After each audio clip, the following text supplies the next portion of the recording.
Good morning. This is a short, relatively short video on the use of an helicopter. Today we have this Bell 407 here in Ibiza, which is an island of Spain. So we're gonna come on board. As you can see, the helicopter is secured, so there are covers on the engine exhaust. The blades have been tied to the helicopter to prevent them from rotating under wind condition. Obviously, all of this has to be removed before we can start the engine, which is a turbine, and before we can spin the rotor, of course. Also, this it's a pitot probe. It's a probe that also has this cover to prevent insects from nesting inside. That has to be removed. It captures the air to give us airspeed and the airspeed indicator instrument on board. So all of that has to be removed. We're going to do it in just a second. So here we are on board. I'm going to set the zoom to my liking. So the first thing, we're going to wear this headset. We have them on. Now with trickery, I'm going to choose external menu, remove ties and cups.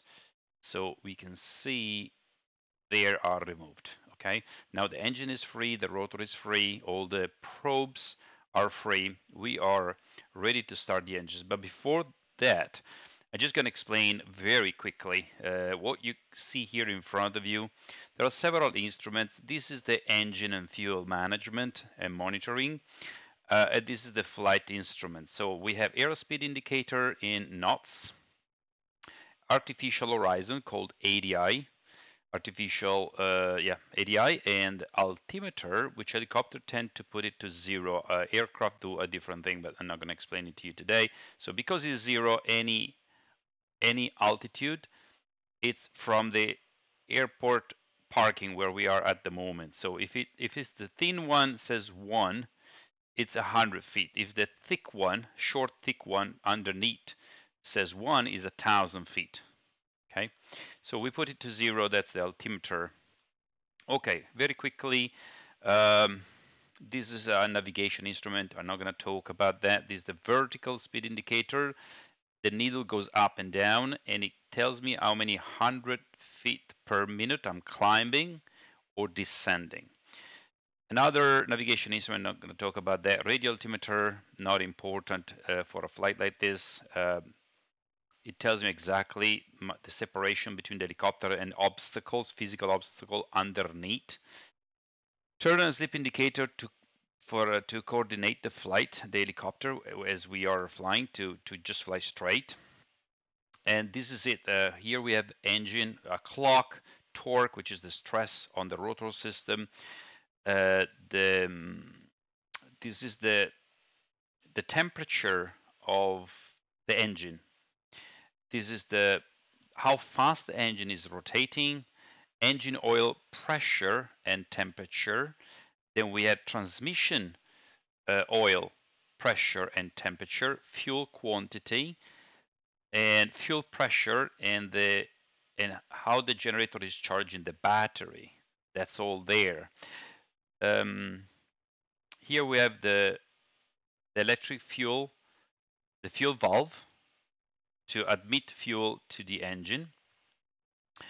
Here we have the cyclic to control the helicopter, to tilt down, to roll left, roll right, tilt up, nose up. And this is the collective. Increase the torque on the engine for more lift to climb. Decrease torque to the engine and rotor system to descend. Okay, here we have the overhead panel with all sort of things. We got the fuel pumps. We have the flight instrument, individual section, directional gyro, attitude indicator, turn and slip indicator. That's what this DG at and turn means.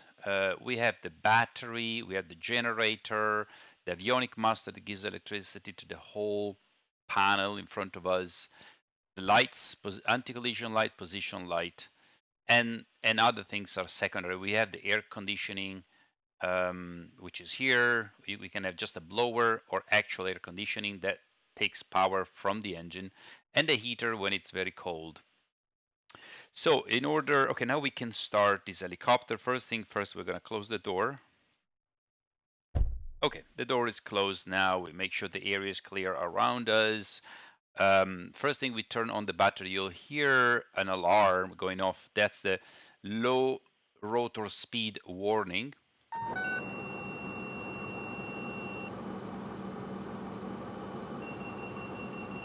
It does a self-test of engine instruments and also this warning alarm. I can then do a light test to make sure that all the lights are working. Okay, I can do also an indicator test and a reset of the parameter in case there was any exceedance on the previous flight. Everything has been reset. Now, first of all, I'm gonna open the fuel valve. Okay, I leave the guard open in case I need to shut it down during the engine start. I'm gonna turn on the boost pumps for the fuel. 1. So yeah, sorry, I had to change the battery of my head tracking system. Anyway, so we turn on the boost pump. We ask with the radio which is down here, we have to turn on the avionics switch. Okay, and then I would connect on the comm radio and call the ground air traffic control and say helicopter November blah blah blah at parking position, request engine start clearance, and then they would say you're clear to start your engine. And so when I'm clear to start the engine, I'm gonna turn on this anti-collision light.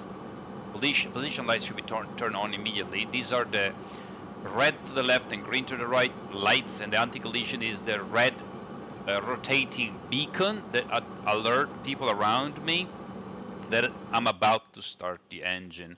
So you can see the red rotating beacon there, and you have the red light, and you have the green light here on the left. This is the landing light that shouldn't be on. And if that is on, yeah, now it's off. Okay, so I can finally start the engine. What I'm gonna do is to hold this switch forward, and at some point when the rotation of the turbine reaches a certain amount, I'm gonna introduce the fuel by rotating the accelerator, the throttle. In fact, I can already go to off, from off to idle. Yeah, I'm gonna go to idle. That's a trickery in a real helicopter. You wouldn't do that. Oops, sorry. You wouldn't do that, but anyway. So I'm gonna engage the starter now.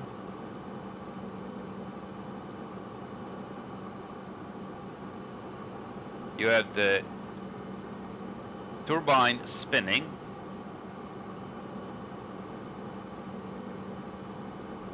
Yeah, here is the light up.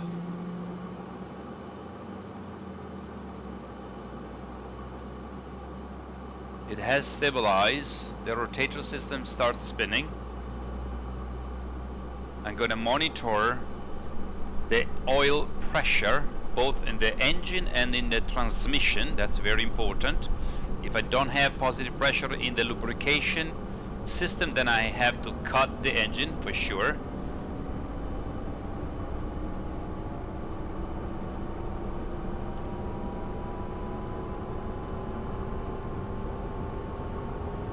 And now we can see that the turbine and the rotor together are increasing their speed, and at some point will stabilize.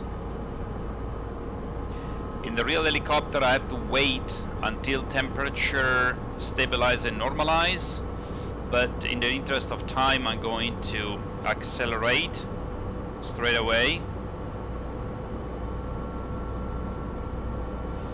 in a way that I wouldn't do in the real helicopter, because I need the turbine speed to be in this tiny green arc and the rotor to be together with it.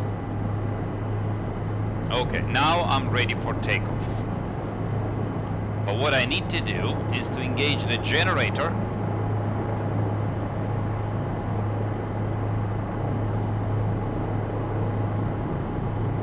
And then all the instruments, air conditioning,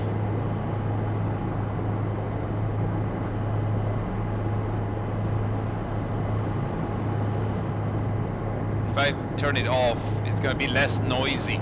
So I'm just gonna keep it off because otherwise it's noisy. So the annunciator panel that tells me what, sorry again, I had to charge my headset, just not my day. Okay, we are talking about the annunciator panel. I want it to be dark. Okay, that means everything, every system is operating normally. I need to erect, cage the ADI, check all instruments, fuel quantity, transmission and engine oil pressure and temperature, fuel pressure, and everything is fine. The torque, it's the primary, these are the primary instruments. I need this to be in the green arc all the time, turbine speed and the rotor speed. But what I'm gonna fly the helicopter with is the torque, is the stress on the rotor system. You can actually think about it as the power output of the engine. Okay, we're now ready for lift off. All engine parameters are in the green, all flight instruments are as they are supposed to be. Rotor and turbine speed are in the green arc. We had clearance to do lift off. We are in the helipad. I changed my location. Why? I want to, it is a good place to show you the maneuver of hovering, which means to lift the helicopter and keep it in position. And it's also a good place where to land to show some precision in the landing technique. So by lifting the collective, this kind of handbrake, I'm gonna increase the lift generated by the rotor. Then with moving the cyclic, I will keep the two axes, the pitch axis and the roll axis, in a way that the helicopter will not drift forward, backward, left or right. The helicopter naturally tend to spin under the torque exerted by the rotor system, and so with the little rotor in the tail maneuvered by these pedals, I'll prevent the helicopter from spinning around. All of it has to be done in concert, all together. Okay, not particularly easy, but once you learn it, not particularly difficult either. Okay.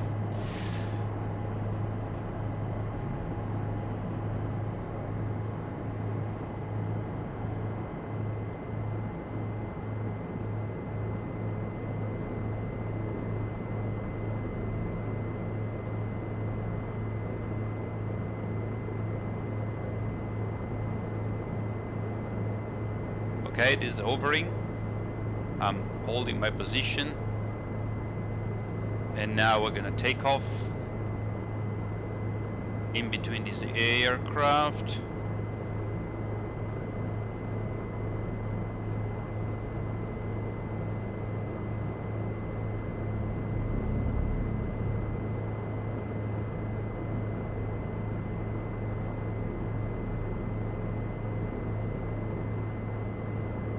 Just because it's more scenic.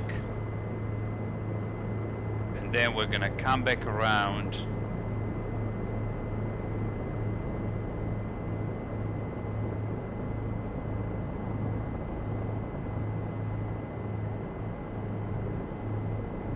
and land back to the helipad. As it gains speed, the helicopter tends to behave much like an airplane, but as you slow back down, it will go back to these weird all axis constant movement to prevent it from tilting, banking and spinning. So now at speed it's easy to fly, but as we slow down it will get harder and harder again. So I need to slow down and come down at the same time. And it now is back into helicopter mode again. So the helipad It should be right in front of me.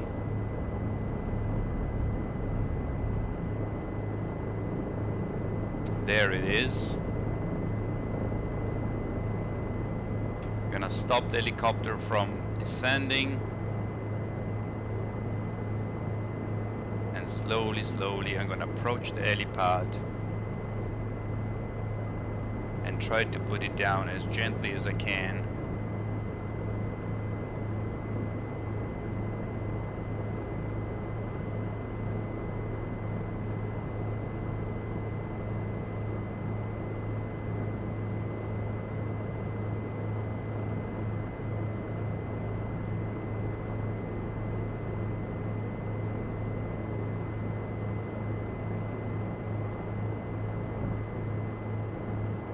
Okay, here we go. Let's have a look. There it is, helicopter. I'm not gonna shut it down now, that's not interesting. So that's the helicopter for you. When it's below 30 knots, 40 knots, it behaves in this weird, unique way that requires a lot of coordination. The helicopter doesn't want to fly, it wants to fall. And you have to control every tendency constantly with microscopic movement of the cyclic, the collective, and the compensator. When it gains speed, then it becomes more stable, like an airplane. Above 40 knots, the faster you go, the easier it gets. But then you really need to think about the approach. Slow down, calm down progressively, gently. The helicopter is very critical.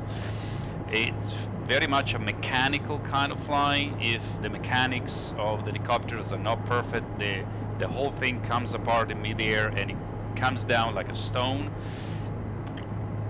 Maybe a curiosity, if the engine fails, the helicopter doesn't come down like a stone, but it glides.